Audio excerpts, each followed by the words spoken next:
तो दोस्तों कैसे हैं आप लोग। मैं हूं आदित्य और welcome back to my channel. तो दोस्तों आज हम लोग what if Goku was born with the power level of 1 million का पार्ट 4 कंटिन्यू करने वाले हैं। तो दोस्तों अभी तक की कहानी में हम लोग ने देखा कि कैसे गोकू वेजिटा रेडिट्स पिकलो और उसके साथ गोहान और क्रिलीन प्लेनेट नामेक पे जाते हैं और कैसे ड्रैगन बॉल्स को जमा करते हैं और उसके बाद कैसे वेजिटा और रेडिट्स लड़ते हैं फ्रीजा से, पर वो उन्हें ओवर पावर करता है। उसके बाद पिकलो आके फ्रीजा को पूरी तरह से ख़त्म कर देता है क्योंकि उसका पोटेंशियल रिलीज हो चुका होता है ओल्डर गुडू नामेकिन की वजह से।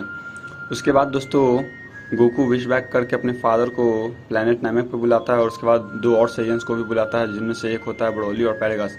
तो क्योंकि वेजिटा को देखते ही पैरागस को बहुत ज़्यादा गुस्सा आता है क्योंकि उसके फादर की ही वजह से वो और ब्रोली प्लेनेट वाम्पा पे फंसे हुए थे। इसलिए पैरागस को उससे बदला लेने के लिए वो सोचता है कि वेजिटा को ही क्यों ना ख़त्म कर दिया जाए। तो वो ब्रोली को बोलता है कि वो वेजिटा को ख़त्म कर दे। और उसके बाद दोस्तों हमारी कहानी का शुरुआत होता है दम एक अचानक से ही ब्रोली ये बात सुन के वेजिटा पे हमला करने के लिए बढ़ता है और उसे एक पंच मारता है जिसकी वजह से वेजिटा बहुत ही ज़्यादा दूर फेंकाता है। भले ही इस पार्टिफ में वेजिटा बहुत ताकतवर हो पर ब्रोली एक लेजेंडरी सुपर सैयन है और उसकी ताकत हम लोग जानते हैं कि वो कितना ज़्यादा ताकतवर हो जाता है फाइट के बीच में। तो वो शुरुआत से ही वेजिटा को ओवर पावर करता है और उसे बहुत ही मारने लगता है। पर ये देखते हुए रेडिट्स को बहुत ज़्यादा गुस्सा आता है और वो वेजिटा को बचाने के लिए बीच में जाता है और लड़ाई करने लगता है। फिर दोनों सेयंस मिल के ब्रोली को रोकने लगते हैं पर ब्रोली तुरंत भर में ही उन्हें ओवर पावर करते हुए उन्हें डोमिनेट करने लगता है। और ये देख के गोकू और बार्डोक को भी अच्छा नहीं लगता है, वो दोनों बहुत ज़्यादा ही गुस्सा होते हैं और वो पैरागस को बोलते हैं कि अपने बेटे को रोके।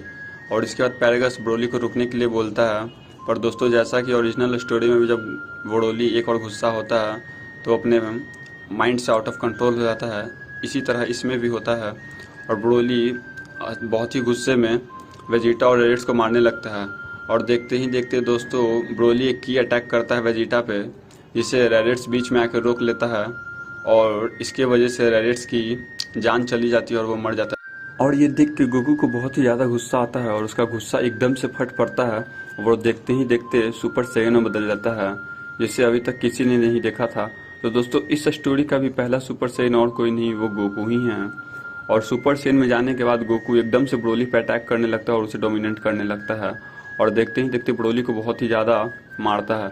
सबसे पहले तो वो ब्रोली के पेट में एक पंच मारता है और उसके बाद उसका सर पकड़ के उसे ज़मीन से लगड़ते हुए एक पहाड़ पे जाके मारता है और उसे सीधे मारते हुए बेहोश कर देता है। दोस्तों आप लोग को लग रहा होगा कि सुपर सैयन गोकू ब्रोली को कैसे हरा सकता है। तो दोस्तों इसका कारण ये है कि ओरिजिनल स्टोरी में ब्रोली का एज अभी के हिसाब से लगभग दुगना होता है। और तो और आप लोग सब जानते हैं कि शुरुआत में गोकू बेस फॉर्म में भी ब्रोली को डोमिनेट कर रहा होता है ओरिजिनल स्टोरी में भी। तो दोस्तों इसी तरह से इस स्टोरी में भी गोकू सुपर सैयन बनते ही ब्रोली को शुरुआत में डोमिनेट करने लगता है और गोकू क्योंकि समझ चुका था कि समय के साथ ब्रोली की पावर बढ़ जाती है लड़ाई में बहुत ज़्यादा ही, इसलिए वो ब्रोली को शुरुआत में ही नॉकआउट कर देता है किसी भी तरह से। क्योंकि शुरुआत में हम लोग सब जानते हैं कि गोकू का ज़्यादा ताकत होता है सुपर सैयन में बदलने की वजह से, और वो ब्रोली को क्योंकि नॉकआउट करके बेहोश कर देता है तब ब्रोली अब अपने काबू में होता है। पर दोस्तों इन सब बीच में हमने रेडिट्स को खो दिया है जो कि वेजिटा की वजह से मर गया वेजिटा को बचाते हुए।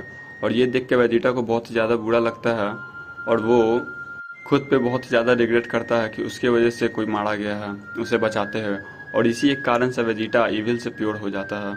पर दोस्तों क्योंकि अभी तक हमारे पड़ुंगा से तीसरा विश बाकी था जो कि मांगना था, क्योंकि अभी तक हमने सिर्फ और सिर्फ 2 ही विश मांगे थे जिसमें से पहले विश में हम लोग ने बार्डोक को प्लेनेट वाम्पा से नामेक पे बुलाया और सेकंड विश में पैरागस और ब्रोली को।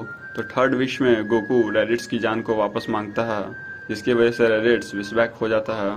और क्योंकि रेडिट्स जिंदा हो जाता है तो ये देख के गोकू बार्डोक और गोहान बहुत ही ज़्यादा खुश होते हैं क्योंकि रेडिट्स गोहान का अंकल लगता है, इसलिए गोहान भी बहुत ज़्यादा खुश होता है। इसके बाद दोस्तों ये लोग सब एक बार मिलने के लिए ओल्डर गुरु नामेकिन के पास जाते हैं। दोस्तों इस कहानी में प्लेनेट नामेक ख़त्म नहीं हुआ है क्योंकि फ्रीजा को इस बार बहुत ही आसानी से मार दिया गया था और ब्रोली का भी गुस्सा इतना ज़्यादा नहीं था कि वो प्लेनेट को ख़त्म कर दे, क्योंकि प्लेनेट अर्थ पे भी जब गोकू की लड़ाई हुई थी ब्रोली से तो उस समय अर्थ को कुछ उतना खास मैटर नहीं पड़ा था क्योंकि अर्थ तबाह नहीं हुआ था। तो इस स्टोरी में भी प्लेनेट नामेक तबाह नहीं होता। ओल्डर गुरु नामेकिन के पास जाने के बाद वो सबका पोटेंशियल एक बार रिलीज करते हैं जिसकी वजह से रेडिट्स और वेजिटा का पावर लेवल भी बहुत ज़्यादा बढ़ जाता है और ब्रोली को इसकी जरूरत नहीं पड़ती है। इसके बाद ओल्डर गुरु नामेकियन गोकू को बोलते हैं कि तुम्हें और ताकतवर होना है तो तुम्हें एक प्लेनेट यादरक पे जाना चाहिए। वहाँ के लोगों के पास बहुत ही ज़्यादा यूनिक टेक्निक है जिसकी वजह से तुम और भी ताकतवर हो सकते हो। ये बात सुनते ही रेडिट्स और वेजिटा भी खुश हो जाते हैं और वो गोकू के साथ प्लेनेट यादरक पे जाने का फैसला करते हैं। उसके बाद गोकू, वेजिटा और रेडिट्स तो प्लेनेट यादरक पे चल जाते हैं और बाकी जो सेयंस बचते हैं और जो क्रिलिन और पिकलो होते हैं वो प्लेनेट अर्थ पे चल जाते हैं। और देखते ही देखते दोस्तों 1 साल का समय पार हो जाता है।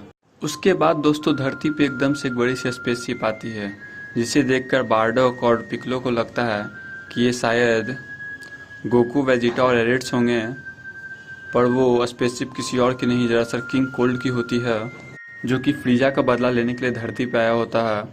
और वो उसे पता चला था कि फ्रीजा को मारने वाला और कोई नहीं बल्कि एक नामेकियन था और कुछ सेयंस थे जिसका नाम गोकू था। तो वो धरती पे फ्रीजा का बदला लेने के लिए आया आखिरकार। पर दोस्तों इस स्टोरी में फ्रीजा मर चुका है। जैसे कि ओरिजिनल स्टोरी में फ्रीजा को कुछ पार्ट्स को बदल के मेटा फ्रीजा बनाकर वापस लाया गया था, तो दोस्तों इस स्टोरी में दरअसल फ्रीजा को पूरी तरह से ही ख़त्म कर दिया गया था, तो उसके कोई पार्ट्स नहीं बचे थे और वो जिंदा था ही नहीं। तो इस स्टोरी में फ्रीजा नहीं होता, सिर्फ और सिर्फ किंग कोल्ड ही आता है अपने बेटे का बदला लेने। पर दोस्तों जैसा कि इस स्टोरी में फ्रीजा को मारने वाला गोकू नहीं पिकलो था, तो इसीलिए किंग कोल्ड को भी मारने में पिकलो को ज़्यादा कुछ प्रॉब्लम होता नहीं है। और जैसे ही किंग कोल्ड सामने आता है लड़ने के लिए, तो बारडोक जहाँ पर किंग कोल्ड के सारे आर्मी को संभाल लेता है एक तरफ से, तो दूसरी तरफ से पिकलो अकेले ही किंग कोल्ड को ख़त्म कर देता है।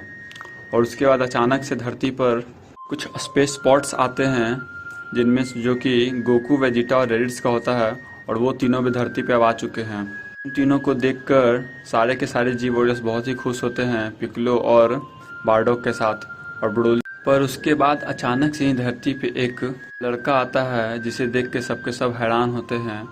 और दोस्तों आप मुझे गेस करके बताइए कि वो लड़का कौन है। और आज का हमारा पार्ट 4 यहीं पे ख़त्म होता है। इसका पार्ट 5 मैं जल्दी ही आप लोग के लिए लेके आऊँगा। तब तक के लिए आप मुझे कमेंट्स करके बताएं कि वो लड़का कौन है जो धरती पे आया है। और अगर आप लोग को ये वीडियो अच्छी लगी तो मेरे चैनल को लाइक एंड सब्सक्राइब जरूर करिएगा। तो मिलते हैं दोस्तों अपनी नेक्स्ट वीडियो में।